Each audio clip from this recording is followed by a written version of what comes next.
heureux, je suis très content, même si j'ai pas travaillé sur ce projet à la base pour obtenir un trophée un jour.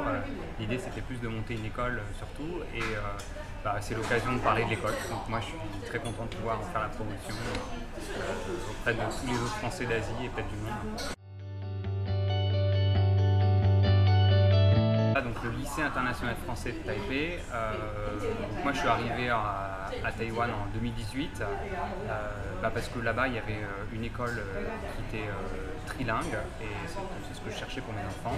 Après quelques années dans cette école-là, je me suis rendu compte que c'était pas aussi bien que ce que je souhaitais pour plein de raisons, et j'ai rejoint un groupe de parents qui travaillait sur un autre projet d'école, et après quelques mois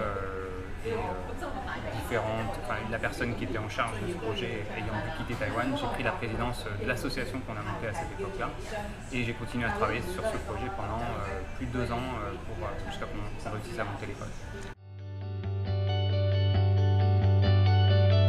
Alors c'est une école vraiment française, donc on est partenaire de la l'AEFE, ça c'est très important, et puis c'est une école qui se veut plurilingue, au sens que on y fait de l'anglais et du chinois, le français étant la langue principale, mais on a la particularité d'être assez exigeant sur le mandarin. C'est un point très important.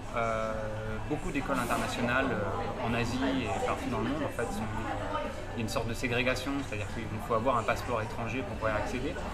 En France, c'est pas le cas. Par exemple, l'école américaine, ça serait un scandale si les Français ne pouvaient pas y accéder, par exemple, en France. Et donc ici, nous, l'école, c'était très important que les Taïwanais et les locaux puissent aussi y accéder. Ça nous paraissait normal.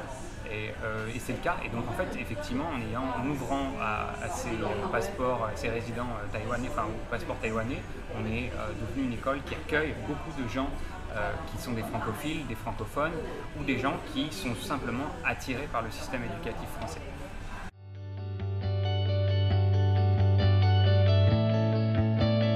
Alors l'école est en train de travailler pour devenir une éco-school, et c'est très important pour moi, c'est très important pour tous les gens pour le directeur de l'école et pour tous les gens qui ont sur l'initiative du projet, d'avoir une école qui est moderne, tout simplement. Je pense qu'aujourd'hui, s'intéresser à l'écologie et à l'environnement, c'est juste être moderne, et donc c'est le cas.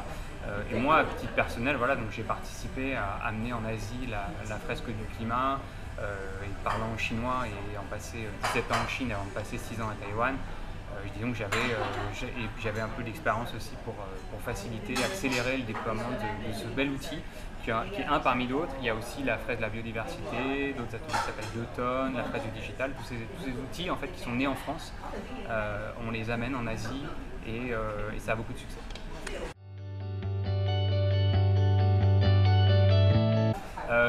Oui, donc moi j'étais au montage de l'école, ça a été très laborieux. On a eu des grandes difficultés à rebondissement qui ont contribué à nous miner le moral. C'était vraiment difficile sur la phase de montage. Et puis on a réussi il y a des parents qui nous ont suivis, des familles qui nous ont suivis. Moi, c'est personnellement ce qui m'a motivé aussi, c'est que ce projet avait du sens pour les familles qui comptaient sur cette école. Moi, ça m'a motivé vraiment d'aller au bout pour eux et pour mes propres enfants aussi, bien sûr. Du coup, on a démarré avec 45 élèves qu'on a été convaincre un par un, et c'était pas forcément évident toujours, mais ils nous ont fait confiance, et la deuxième année on était 90, et là on est 120 à la rentrée de septembre cette année, en 2024.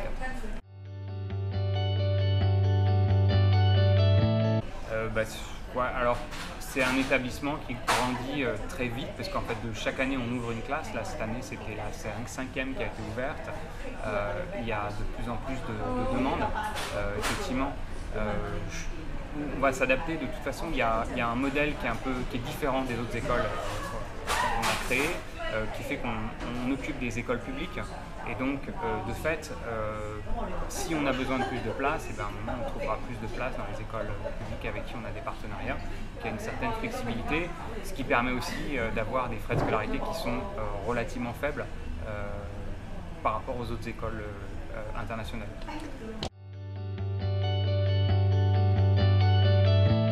alors on est très nombreux à avoir travaillé sur ce projet. Moi j'ai mené le montage de l'école, mais il y a effectivement toute une communauté et des gens très impliqués et un directeur vraiment qui est incroyable dans cette école.